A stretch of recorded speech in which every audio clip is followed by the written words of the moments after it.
Before you dive into this story, let me give you a few content warnings. The last thing I want is to catch you too off guard, dear. This tale may include death or reference to it, surreality, alcohol, smoking, unreality, and mild harm to children. But don't worry.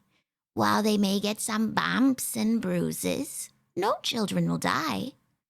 Everyone who helped tell this story had a set of safety tools to use in case anything became triggering to them.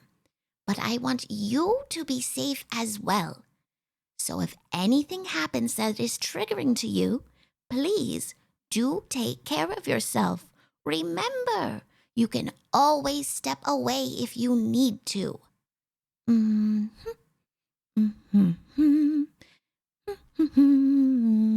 Oh, well, now that we've gone through that, why don't we begin? Let's see what lies beyond the brook. Welcome, viewers, to the 5th episode of Beyond the Brook, a miniseries inspired by the Over the Garden Wall animated series and using the Babes in the Woods rule set to tell the story of 5 children lost in the mysterious wilderness known simply as the Backwoods. I am Edward, your narrator. My pronouns are he, him, and my rock fact for today, as with much of the content within this series, it is inspired by early 1900s literature, and the Puffing Beverly from last episode was inspired by the Beverly Grey series by Claire Blank, which are well worth checking out. They're a mystery series, and they were primarily inspired, or rather the train was, by this great quote by its protagonist. "I have a driving ambition in my heart, and I will not idle my life away." So that is my rock fact. Go check out Claire Blank. She is awesome. But let us go around and meet our wolf pack. How are we feeling, wolf pack? Let us start first with Lexi. How are you doing? I'm doing well. Wolfpack, my name is Lexi. It sounded like I was going to start rapping. My name is Lexi. Anyways, my name is Lexi. I use he, she, they pronouns. And I'm playing Gus, who uses he, him pronouns. My rock fact is the Spanish word for grapefruit is pomelo, and pomelo is the actual, pomelo that's sold in the United States is actually the sole ancestor of grapefruits. Like it's the parent to what we consider grapefruit. That's a weird rock fact. And next up we have Laurel, and she's here to say, I got so distracted by that rock fact. Hi guys, my name's Laurel. My pronouns are she, they. I'm playing Angie, and Angie's pronouns are she, her. And my rock fact is that I was up till 5 a.m. this morning crying over my first K-drama. I don't know. It was the only thing I could think of. Please move on from me. You have to text me. I'm getting Itaewon Class flashbacks, and we'll chat. I love Itaewon Class. Next up, we have Stella. Hello, I'm Stella Luna on Twitch, Stella Luna TV on all other social media. Today I'm playing Benny, and we both use she, they pronouns. My rock fact is weirder than Lexi's. So, fun fact, I have an attached earlobe and an unattached earlobe. Yep. That's it. Genetics. Interesting. Yep. Okay. Well, next up we have C. What else have you wrestled outside of muskrats? Well, we could go on at length. I had a different rock fact, but now I'm thinking, that is a good, interesting question, isn't it? Hi, everyone. My name is Sia. I use they, them pronouns. You can find me making very trans, very gay art online, and I'm playing tonight the lovely Lou, who also uses they, them pronouns, who's a wolf. That's my cat climbing his cat tree right over there. But my rock fact is also related to trains, which is that I have hopped trains in the past before, and sometimes we'd ride the train from the farm I worked at into town to eat Dairy Queen, and then we'd ride it back. Or we'd run along the tracks. Either way. So that's my rock fact. Honestly, sounds idyllic. It's pretty cool. You've had so many lives. Are you sure you're not a cat? I've been up to some fuckery in my time.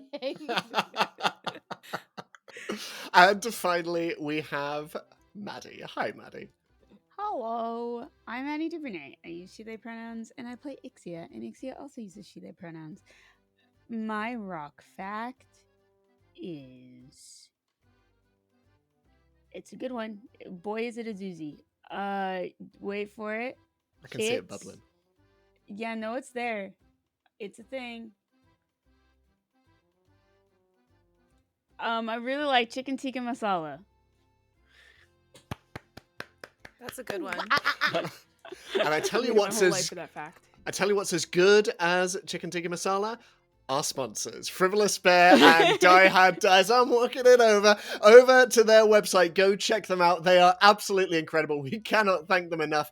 Most of the range that they have made, both in conjunction with Beyond the Brook and their Over the Garden Wall inspired range, is selling out very quickly. Go check it out. It's all fantastic. What's left, grab it while you can. You won't regret it. They are stunning. The companies that make them are stunning, and their support has meant the world to us, as has yours. So thank you so much as we delve into Chapter 5, The Old Bridge. Having departed the carriages of the puffing Beverly, our 5 children delve ever deeper into the backwoods, following the Stillwater River. But as the wilderness around them grows ever darker, so too do the secrets that they harbour. And how long before these truths begin to bubble to the surface? Reeds sway against the gentle sound of water lapping against the bank of the river. Willow trees hang down on either side of the watery path, their branches creating curtains of brown and orange that trace patterns in the water and brush the grass and fallen leaves on the banks below. And walking along the riverbank, following its gentle twists and turns southwards, 5 children stroll through the crisp autumnal air as they push through a curtain of willow branches. Angie trips a little bit.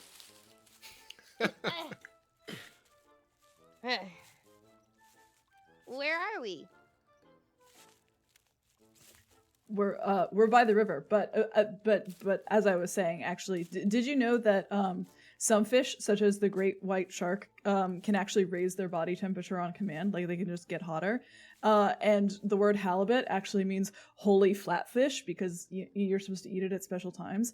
And that also like fish howl to each other sort of, but they use like low pitched sounds, kind of like grunting or croaking or hissing. So they kind of are just like wolves. Wow. Did you know that? I didn't hear anything you just said. So what's a shark?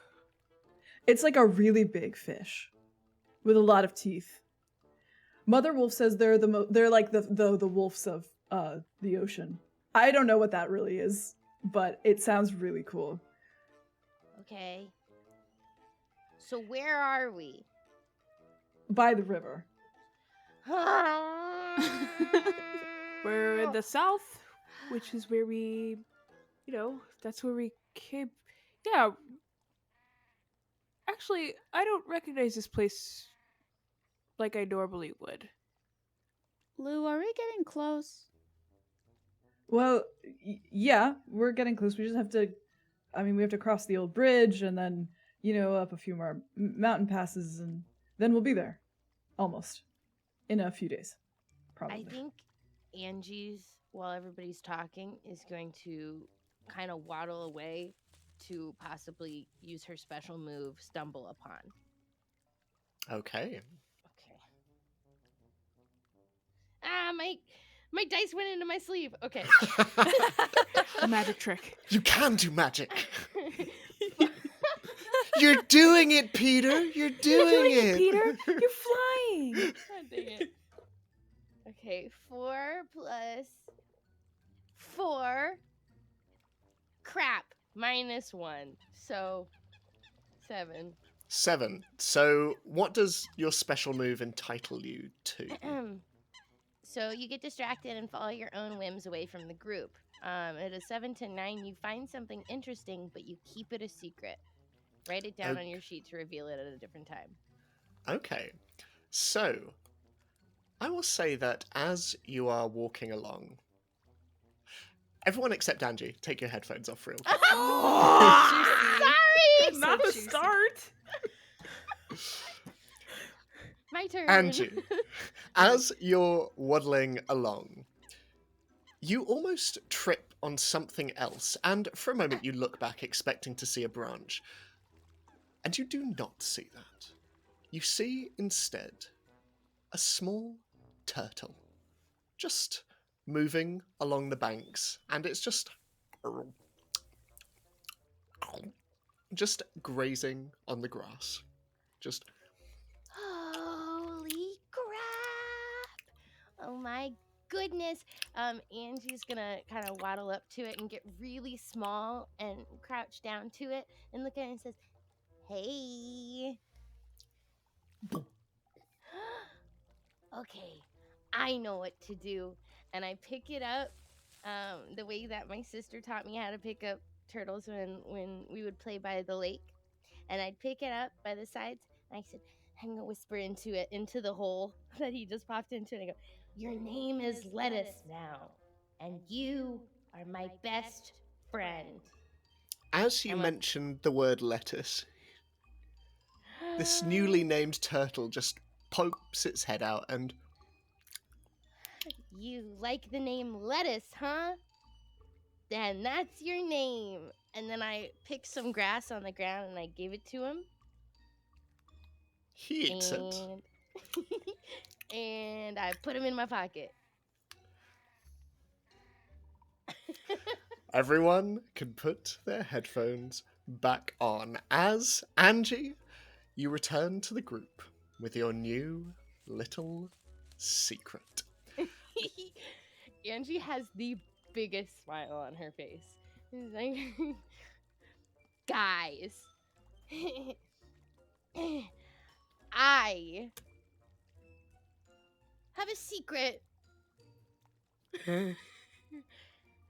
Secret. Yeah. And you guys have to be so nice to me today for me to tell you what the secret is. Aren't we nice to you every day? Well, you have to be extra nice to me if you want to know what my secret is.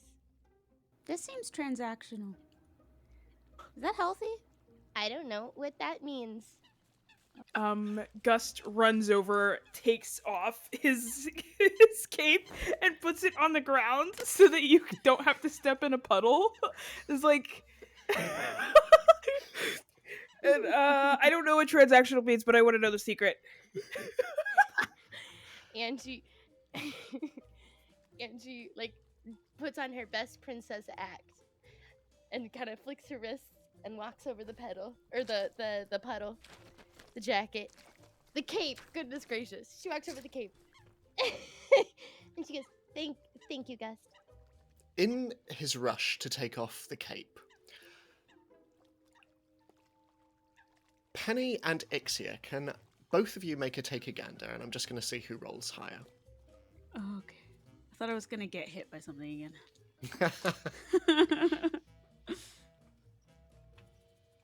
Is this plus noodle?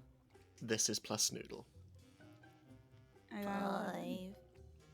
5. Okay. I got 11. 11. Okay. So, Penny, very much in your own headspace. You missed this. Yeah. But Thinking about some stuff.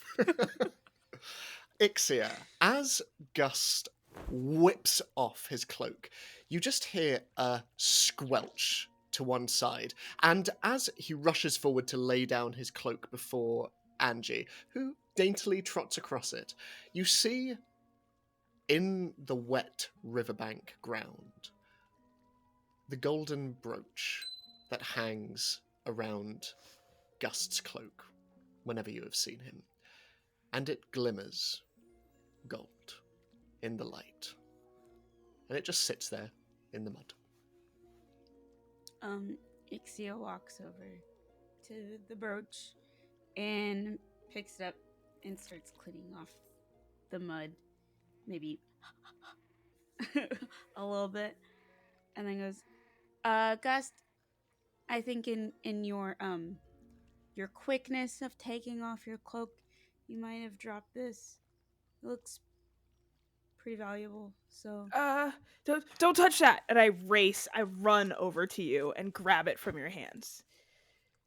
sorry. Thank you. I was just cleaning it off. It fell in the mud. Thank you for cleaning it off. Thank you. And will do a cursory glance over it and wipe it off himself too. And tuck it. He's got like this little vest on. He's gonna tuck it in his vest pocket rather than having it out. Because now he's like a little aware that people are looking at him. But thank you. Do you need help getting out of the mud? Oh no, I'm okay. Thank you though. I'm And glad she, your brooch is safe. jumps in the mud. I need help getting out of the mud. Look back at everyone else. Nobody else wants to know the secret. I mean, I do, but I don't know. Gust is already reaching into the mud. Well, Angie will tell me if she wants to tell me. I'm not very worried about it. Sometimes we don't need to tell secrets, right? Sometimes we can just keep them and not share them, and people don't have to find out, and you just bury it deep down inside, and then it never comes up, right? This Yeah. sounds like it's coming from experience. No, I think that's just right. Okay, wait. Oh, okay. Grab pulling Angie out of the mud. As the screaming happens in the background, and you see Gust all but fall into the mud trying to help Angie out. Penny, can you make a wood move for me? You minus your fear, and you plus your hope. Well, I have... Okay. A number. Uh-oh. It's 5. 5. As you walk onwards through one final curtain of lilting willow branches, something flies past you, and you see moving past your periphery not 1, not 2, but 3 black bees spiraling up into the air before disappearing over the horizon. But immediately in front of you, you see something else. An open glade through which the river runs.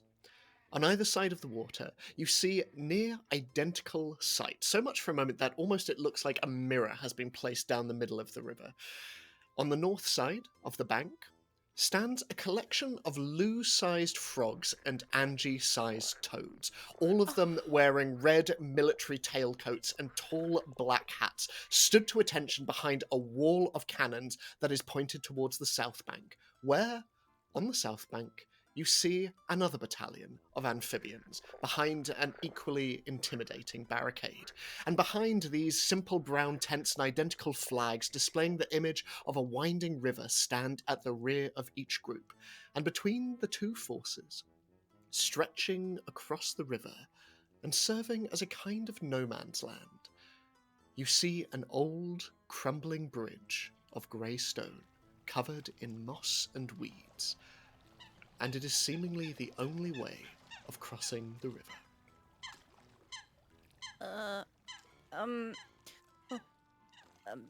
We're all friends, right? We're friends, and we like each other, and Yeah. okay. Yeah. Can if you see any bees, can you not talk to them? Do they normally talk? They can if you speak bee. Well, I don't speak bee. I wish I did, but I don't. I also don't speak bee, but I won't talk to anyone if you know, yeah, I won't talk to anyone. I Okay. will do my best. Sometimes my mouth moves before my brain realizes it. Oh, okay. Well, as long as you try. Yeah. I had what I think was a really bad dream. Something happened, and I think I was threatened for my secret to be told. Well, Oh. Oh. So you do have a secret? Yes. But I'm not going to tell you my secret. But what if I'm really nice to you today? Angie, you're always really nice to me. You're the nicest person I've ever met. Oh. And Angie crumples over and starts crying. Oh. You made Why the are- witch cry, Penny. Why are you making those noises? Not making noises. You're hearing things. Ah!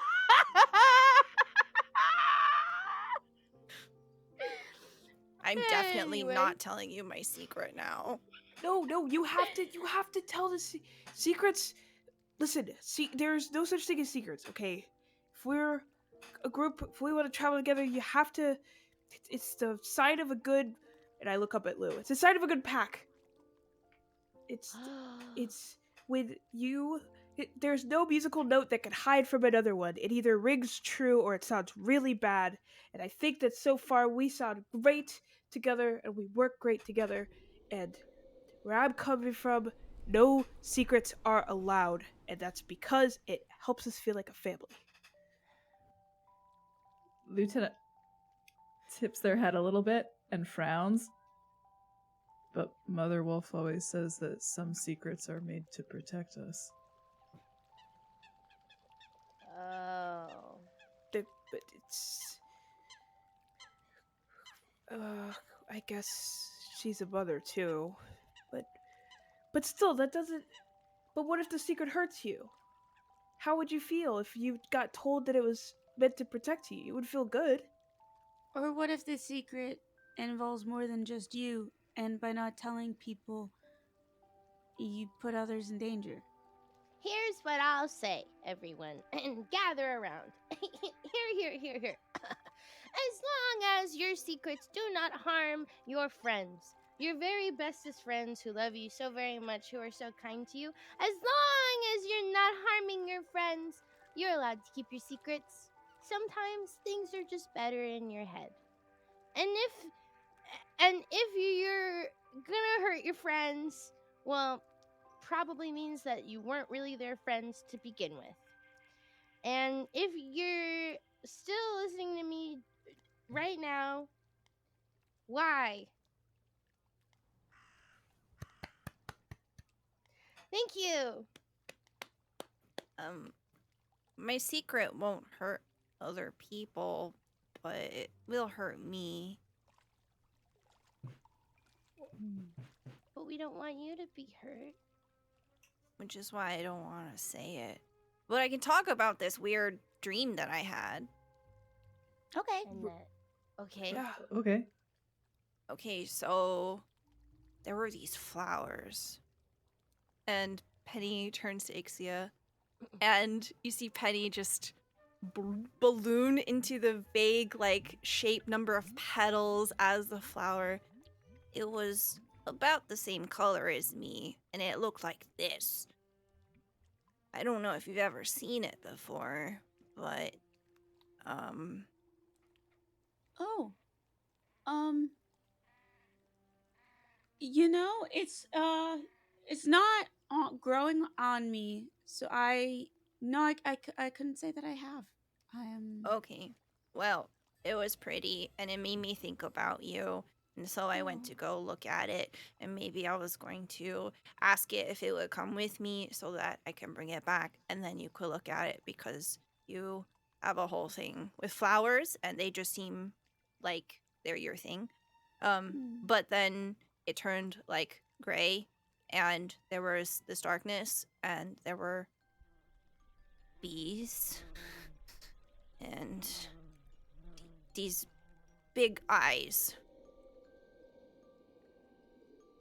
and there was a voice. But I think it was all just a dream. Right. Well, just in case, if we do come across flowers that look like that, maybe we should avoid them. Just in case. Okay. There was a voice, and the voice said something about. Penny slowly pans over to Gust. Something about sending you north. What? Me? Yeah. But why would Gust go north? We gotta go south. Yeah, we have to go south, very south. Yeah, it was just a dream. I guess. Did the voice promise to give you your heart's truest desire? For no reason? Just wondering. No. It said that it wouldn't tell my secret. Okay, now here we are again in a little circle happenstance. If you just told us your secret, well, then we wouldn't have to worry about someone else telling us your secret. That's true. And then maybe we could all work together to protect you. Yeah. Can everyone brace themselves? Oh no. What? Oh, for why? ¿Por qué? Pourquoi? What is that plus? Your noodle. Oh, I got a 10. No. Okay. 5. At 12. I got 13. See? Yeah. I've got some good news and I've got some bad news. That's Good so news, fair. you get 1 XP. I will say, that for me. however, that as this conversation is happening, suddenly on the other side of the bank, you hear... And turning around, you see, flying in your direction, there is a round sphere of metal. A cannonball is flying directly at your group, and instinctively, you throw yourself towards the others as the earth just explodes next to you, you taking the brunt of it as you take 1 harm, Lou. The rest of you are okay, apart from Angie. You rolled a 10. 8. Oh, you're fine then. Who rolled less than a 9? No one. Oh, everyone else is fine. Just So, I- Lou, yeah, as you just go sprawling, and as you all look up from the ground, you see across the other side of the bank just as frogs and toads are just like looking in your direction and kind of making like sorry gestures and pointing in the direction of the other bank of frogs and go, and then the frogs on the other bank go, and there's just a large shouting match happening between the two of them now.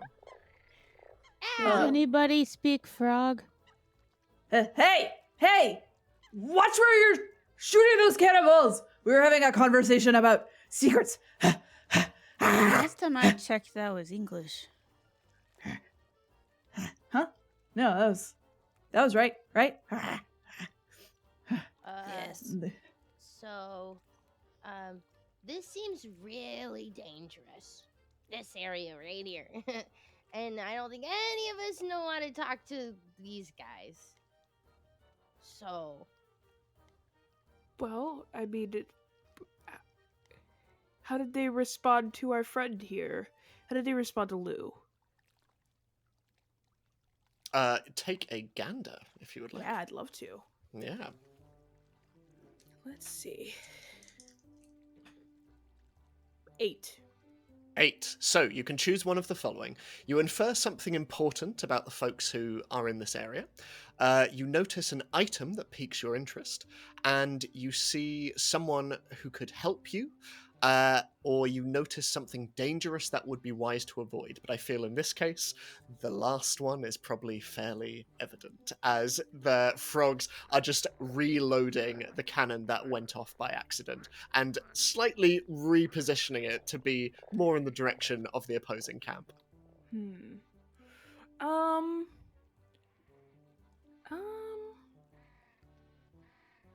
I think someone that could help us. You see on the north side of the bank, which is where you are, sort of a fair distance away, you see a very tall frog, festooned with medals upon his chest, and he has a large feathered bicorn atop his head. And he very much looks like he is the one in charge of this particular band of frogs, and he's shouting across at the enemies on the other side, going... and the others are just and the frog just and starts to wander back to a tent and sits in a little kind of director's chair kind of thing. And you see that next to him there is a silver platter with a number of china teacups on, and he just brings one out and just... And you see that inside his teacup there are a whole pile of flies that he just... I will turn around. I think I will turn around and look at Penny. I remember a while ago there were flies kind of stuck around her body. I would love to see if there are any right now. There are... a lot. Yeah, Imagine. there's a lot of things. Yeah. There's some pine cones, a twig, some leaves, and you can see some of the mud around the honey that's like closest to the ground. It's kind of fused together. Oh, yeah. Penny, if you wouldn't mind, I'd like to gather some delicacies for our friend over here. Okay. And Penny will T-pose, and you see the half of the Angie honey roll is still like floating around inside of her. Amazing. I will grab the a handful of flies, and I'll say, Ixia, you should come with me. I think that our friend over there could possibly help us get through this dangerous situation. Okay. You're just a good Sure. talker. I'm not very good at talking, but I can bring the gifts. All right. I'll try my best. Okay. And I will take my handful of flies.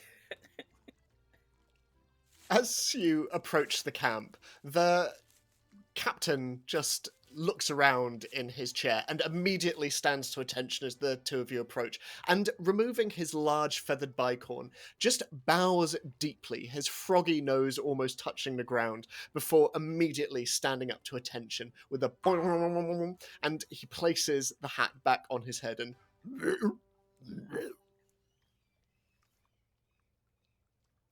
I bump Ixia. Hi, Mr. Frog. Captain, Mr. Frog. Captain Mr. Frog.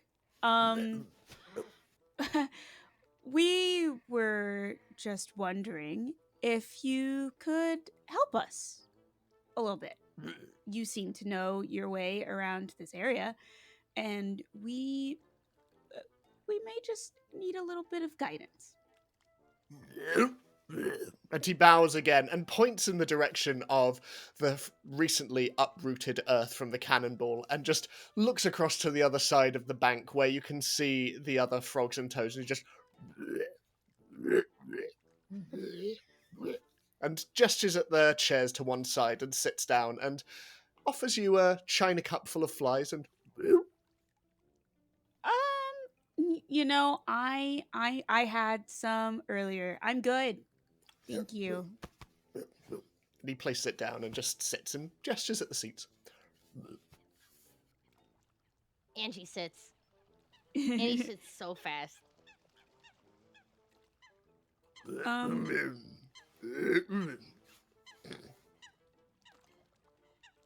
Gust.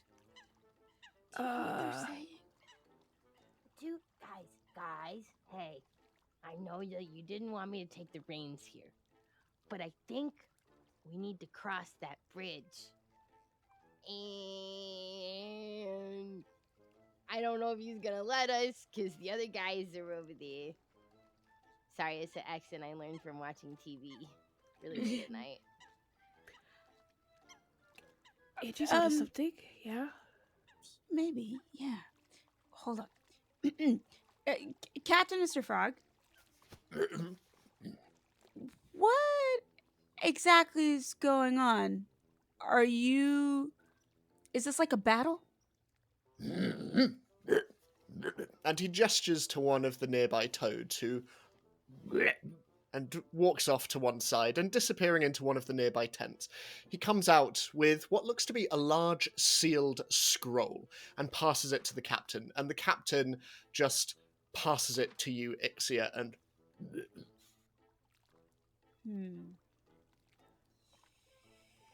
I don't know what You this open it. says. I can't read. I don't think this is in English. I can read. I'm very slow, but I can read. Okay. And Ixia passes it to Angie. opening it up, you see a piece of paper that is entitled Terms of, and the third word you have a bit of difficulty with, but surrender definitely seems like it. Terms of surrender. And Surrender. And under this, you can see only one thing. A very detailed picture of a tall military hat. Exactly the same as that sat upon the warty head of the captain on the south bank. Oh. My sister always describes my mom and dad's fighting as petty. I think that these guys are being petty. Over what? What are they fighting over? Look at the hat. He just wants the hat. Oh. You want the hat? She looks at the toad. We can make that happen. Well, wait a minute. Is that hat originally yours? Whose hat is it? Yeah. And he points in the direction reluctantly of the captain on the other side, who is currently wearing the tall hat. Okay. Have you guys tried talking to each other instead of just throwing cannonballs at each other? Yeah, because that really hurt. What if we made you a newer and cooler hat that they will want? No, Gus. We don't wanna make it more competition. We're gonna give him a hat that he likes that the other guys don't like. Oh, I guess. A hat that represents him and only him. Okay, Yes. yeah. We're gonna make you Mr. Toad Captain, sir. You're not Mr. Frog Captain, sir. Sorry, I'm so small, and I can't always keep my things straight. We're gonna make you a hat, and that hat is gonna be so specifically and pacifically you. Does that sound okay? Make a friend. Aw. Okay. Is that mush? That is mush, yes. I keep dropping the dice. Okay.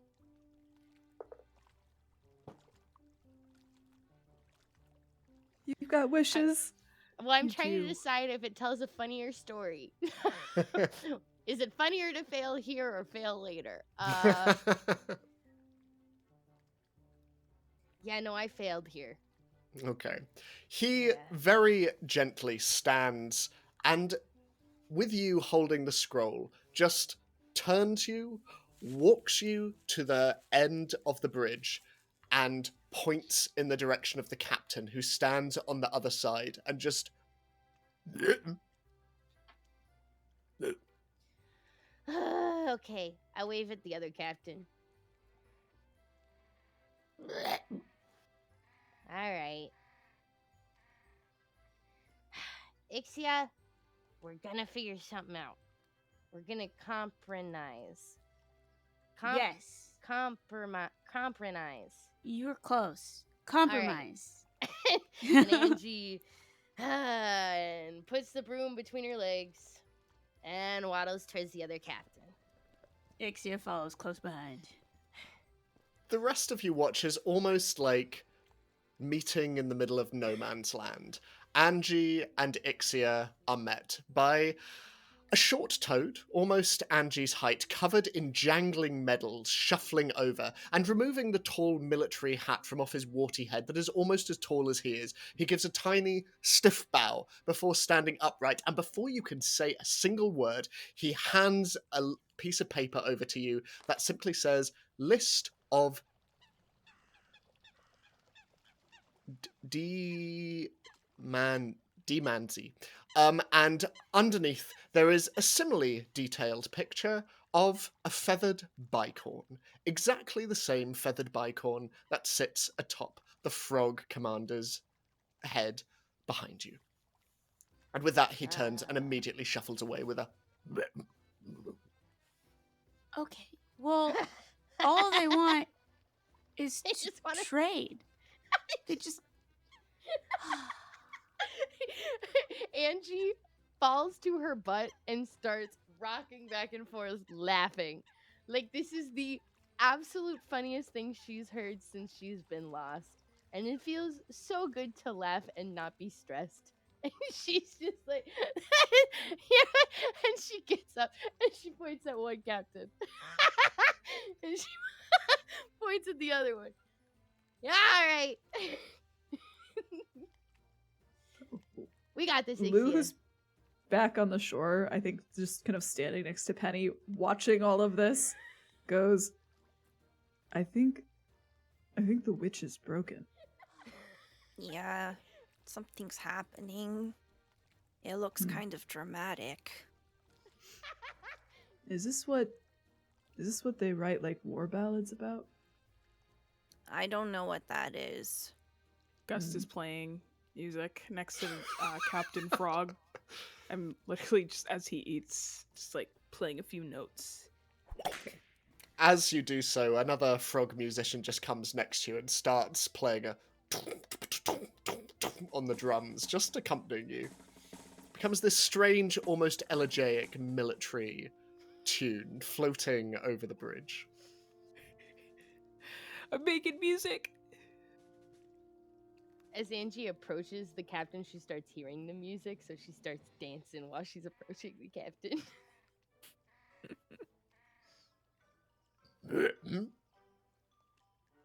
Look, all you guys want to do is trade hats. You don't have to fight over it. If you want his, you give him yours. You're just gonna... He wants that one, and you want that one, so just give me yours. Give me yours. Thank you. I'll be right back. She waddles back.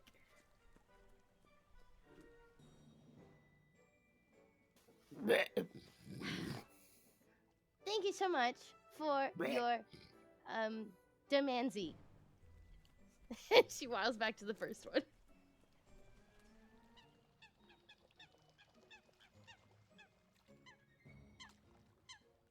And he takes it Are we and done stands there trading now?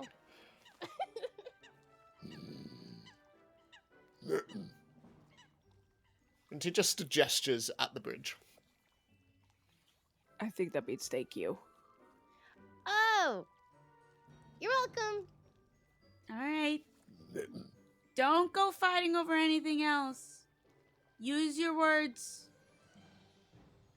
As you make to go, Gust, the frog just turns to you, and looking very somber and solemn, he nods, and he unpins a golden medal and just places it upon your chest and gives you a hearty salute.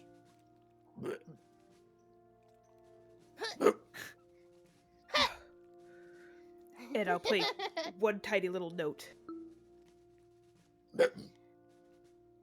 I like to imagine that, like, from the distance, like, Lou and Penny are just, like, watching. Yeah, they've just fully been standing on the shore this whole time. Like the world's slowest tennis match. Oh my gosh. Yeah. Angie yells out to you guys, "All right, we're good to go!" Do you think we should tell them that we could have just walked across? I think Probably that, not. yeah, That's one they of those- seem kind of proud about this. That's like one of Turn the around to good Lou. secrets, right? Yeah, I think so. Okay.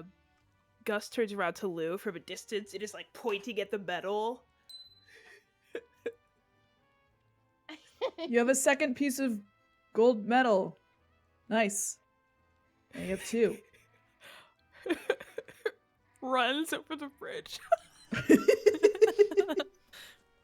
As you run over, and Lou and Penny, as you see the 3 companions and Sprite dashing over the bridge, what are the 2 of you doing? As we're walking towards them, Penny will say to Lou, do you have a secret?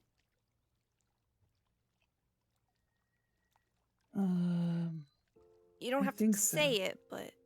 Oh, okay. I don't know how I feel about it, though.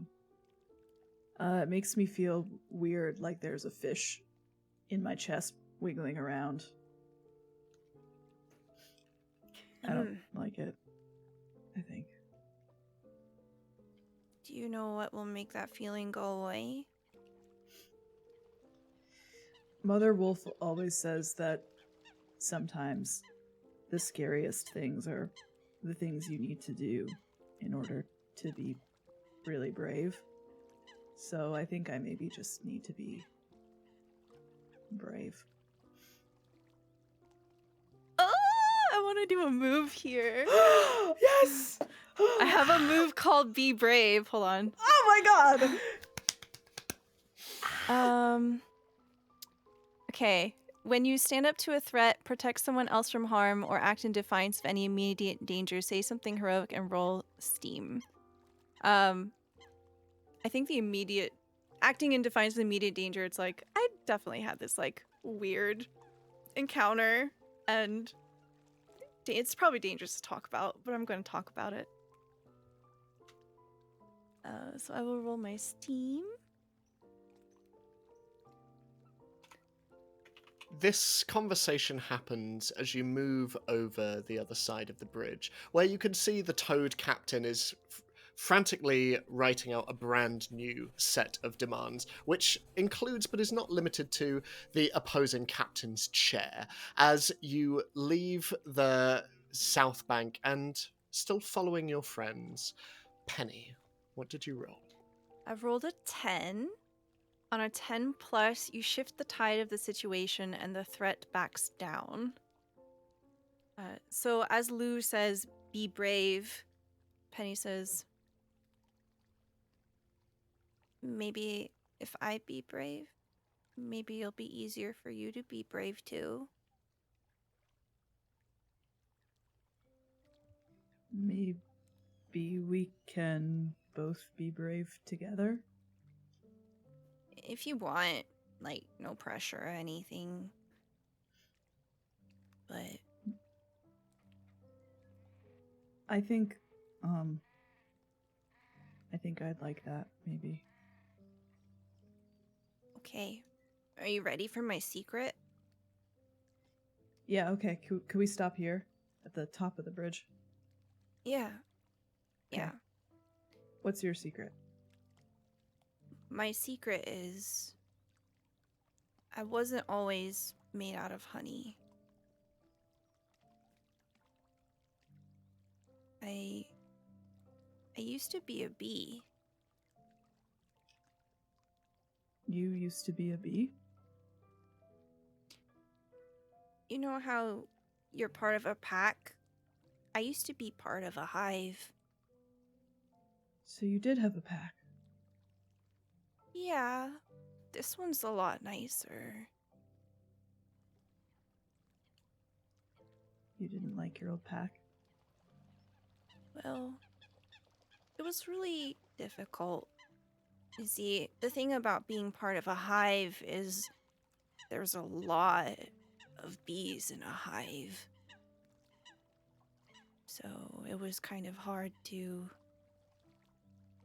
feel like you're not alone, even though you're always around other bees.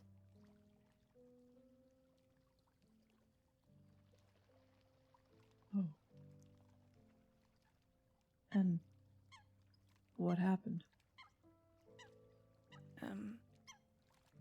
Well, I don't really know what exactly happened, but I think I just made so much honey that eventually I became honey.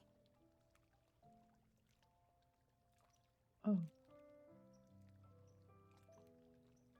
And you were lonely? You see, Penny has slowly been shrinking throughout this conversation. I'm not lonely anymore.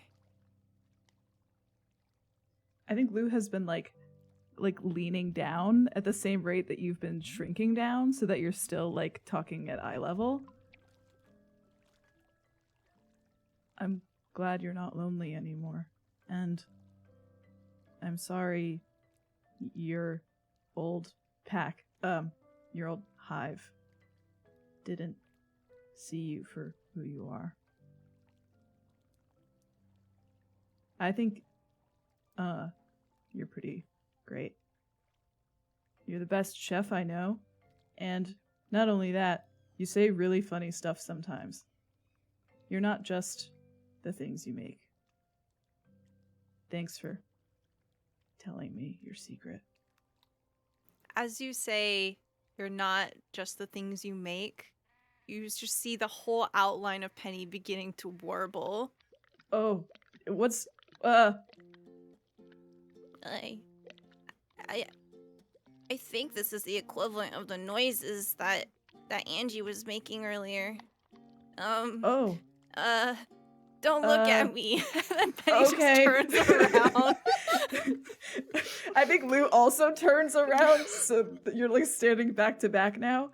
Do you want me to tell you my secret now?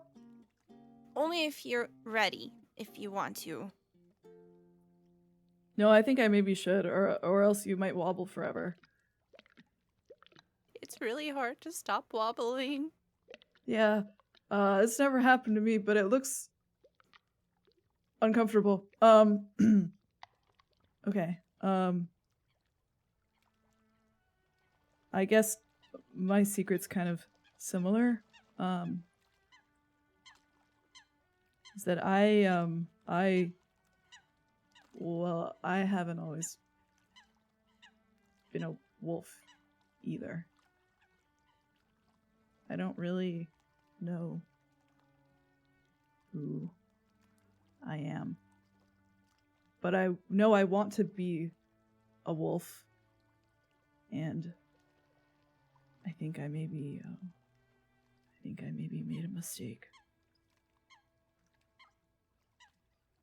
But you said we're being brave together, so... And Lou reaches into their shirt and pulls out of the wraps from inside their burlap shirt a rat skull. And they hold it at the top of the bridge. So I guess we're being brave now. And they hold it for a second, regard it, and then they turn and they chuck it into the water off the top of the bridge. As you do that, and as your hand comes back down to your side, still back to back, Penny will try to reach back and hold your hand.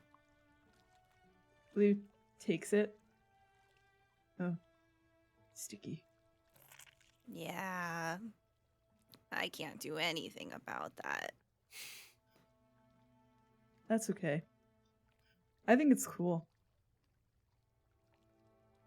Thanks, Lou. You're welcome, Penny. And I think like Luke kind of like turns again. And if you're worried about us talking to other bees and liking them more than you, it's not a problem.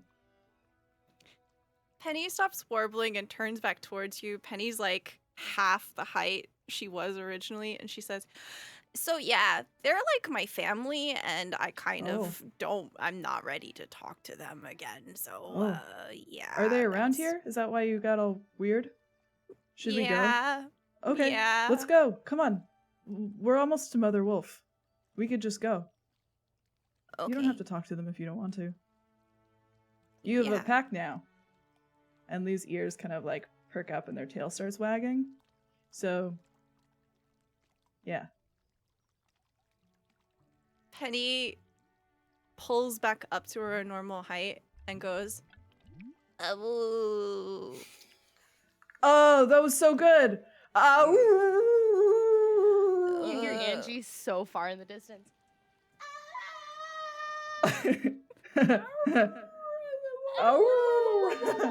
Oh, they're very far away. They're not very good at being wolves, but I like it anyway. We should probably catch up. Yeah. Lou? Hmm? I think you're perfect exactly the way you are.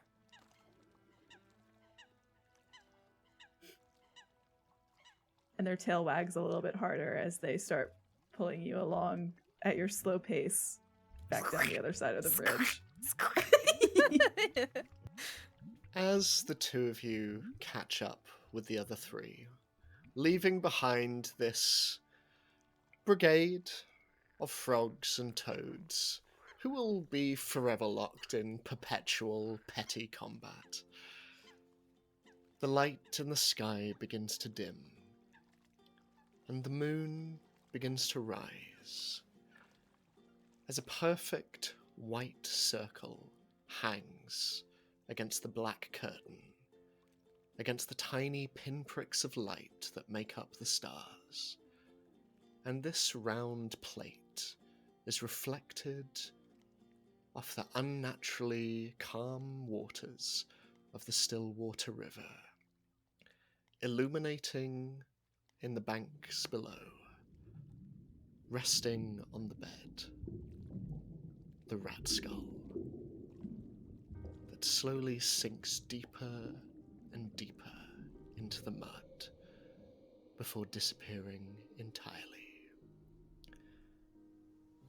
And as the five of you walk on, underneath the shimmering light of the full moon above, further back, deeper in the woods, there is a hive. A hive that, if you saw it, Penny, would be very familiar to you. It would be home. But not anymore. Stretching out from its surfaces are stringy black tendrils, like spiders' webs, grasping onto the surrounding trees and plants, which in turn wither at its touch. Thick black oozing pustules break out of its skin, dripping ichor onto the ground and staining the grass below. It appears distended and misshapen, nearly twice its usual size, bloated and ill-looking. And all about it, there is noise. Buzzing. Buzzing bees. Black, fluffy, heavy, and round. And for those who would understand the words of bees, they would hear only one, over and over. Help. And illuminating this in a flickering orange glow, a lantern is lit. And watching the five of you, at a distance, sat atop a dark, horse-drawn cart, a pilgrim's hat upon his head and a grim scythe leant against his shoulder like a grotesque question mark. The Witchfinder looks on, and as you disappear into the undergrowth, the orange flame illuminates his pale features, and he smiles grimly. He looks at the family of bees. It looks as though thy daughter hath abandoned thee for others, and the wolf child is now forfeit. I have found thee. And he flicks the reins, and the horse and cart slowly ride off into the darkness, illuminated only by a single flickering flame. And eventually that too disappears into the night. And that is where we're going to end this week's chapter. I didn't get to tell you guys my secret. And I was so nice to you. Oh. Oh my goodness. What? I'm gonna eat my own hat. My hands are sweaty. Makes sense. An emotional Oh. charged last 2 episodes. Yeah. You tug my heartstrings so much. You play me like a goddamn violin. You're amazing. You're all amazing. Daughter. What? I just want to say that none of us have talked about our backstories with each other before any of this. No. Yeah. And they all seem to be correlating so nicely. Mm-hmm. 5 That's episodes all I gotta left. say. Hmm. That's crazy. We're halfway That through. is wild. And you have, in very interesting ways, changed the outcome of where this is going in a very fun way. So I can't wait. I can't I'm wait. scared. Don't be scared. Don't be scared. I'm scared. I'm just a scared little boy. What are we doing with you right now? I'm just a wolf. You can't. I don't know. I'm just a little wolf cub. I'm just a little guy. We will be back again next week for another installment, another chapter of our trek through the Backwoods. And what the hell? I'm going to reveal what the next chapter is called. We'll be back next week for chapter 6, The Witch. In the meantime, have a lovely week. We'll see you very soon. Bye-bye-bye. We love you.